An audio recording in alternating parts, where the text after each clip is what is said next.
Hey readers, welcome to mini lesson. Today we are going to be diving back into biographies and talking a little bit more about some of the finer details that authors include when they are writing biographies or when biographers are writing biographies about someone. So let's go ahead and get started. I want you to understand why biographers include details about the society and the culture of the time in which they lived. So in when the subject lived. So when we're thinking about our biographies, it's important that we understand why the author includes details about that time period, about what the people are doing in that time period, or in that year, what is going on in the world, so that we can kind of understand and get a more real feeling of that time period and the time in which that character lived. So let's look at a couple of different books. So first we're going to look at The Secret Kingdom, then we're going to look at Fly High, and then we will look at Mary Cassatt. So let's dive right in. So this is part of The Secret Kingdom. So the Punjab split into two countries, Pakistan and India. People of all faiths had lived together for ages, but now Neck's village was in the Muslim country of Pakistan and his Hindu family no longer belonged. The Saini family fled at night, walking for 24 days across the new border into India. Neck carried only village stories in his broken heart. So, why do you think this event is so important to the time period, or what event is happening that kind of tells us the time period? Okay, so yeah, the event that's kind of happening here is when the Punjab region split up into two countries, Pakistan and India. So it's happening around 1947 because in 1947 Pakistan and India were divided, so Neck had to leave its home. So it's important that they include those facts because his story, his life may have been very, very different if his country had not been split up into two different countries and he had to move. So his memories of his home inspired him to make that rock garden. So the thing that made him want to start that rock garden is when his country was split in two.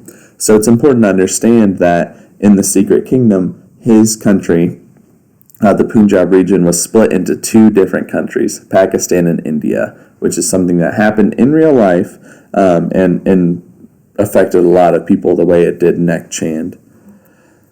So now let's look at Bessie Coleman. So Bessie, you can see here in the illustrations that they're all dressed very differently, okay? Now they're all dressed very differently, and that kind of gives us a hint to the time period, but let's read and see what's kind of going on in this time period. Then she came home to the U.S. to perform all those daring stunts. Her first air show was on Long Island on September 3rd, 1922, and Brave Bess was a hit.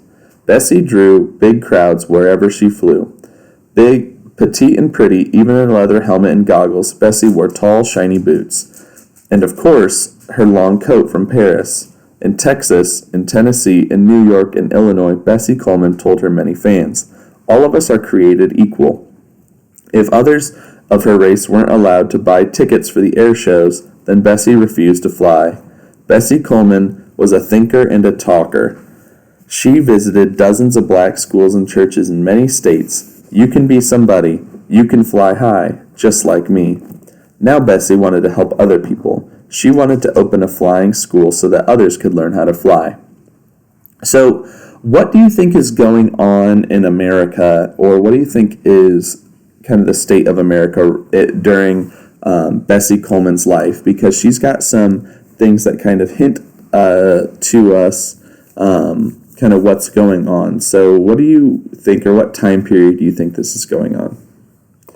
Yeah, so I want to point out the line, if others in her race weren't allowed to buy tickets for the air show, then Bessie refused to fly. So this could be a time during the Jim Crow era, during a lot of segregation, where blacks and whites were not allowed to do a lot of the same things, but she stood up for that. So it's the early 1900s, And women, it's important that they include those details because we need to know that women and African Americans, they didn't fly planes in those days. And then understanding that Bessie was the first African American to get a pilot's license. Okay, so we're getting a glimpse into the history. So it's a really big deal that she got this pilot's license because at the time, women and African Americans did not do that. All right. Mary Cassatt, one last thing. When Mary was a girl in Pennsylvania, she knew she'd be an artist one day. In 1860, proper girls weren't artists. They had polite hobbies, flower arranging, needlepoint, not Mary. And Mary studied hard at the academy and planned her next move. She had to travel abroad. A treasure trove of art awaited her in Paris. Her father grumbled, "Out of the question." Mary held her course.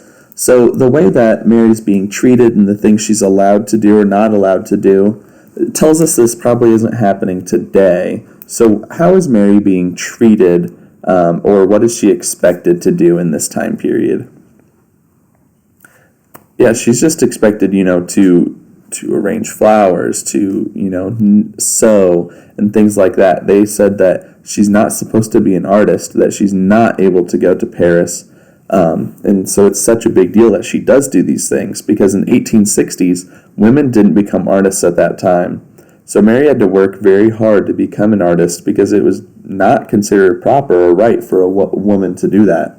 So when we're thinking about biographies, the biographers include details about the society and culture and the time in which the subject lived to give us an idea of what life was like and what was going on in the world at that time.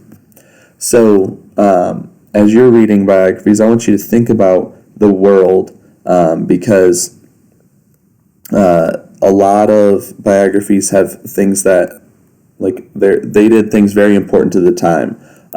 Like Bessie Coleman was such a big deal because women and African Americans weren't pilots back then, but she kind of went against what people thought and did that anyway. And persevered. So it's very, very notable that she did that. So keep that in mind as you're reading biographies.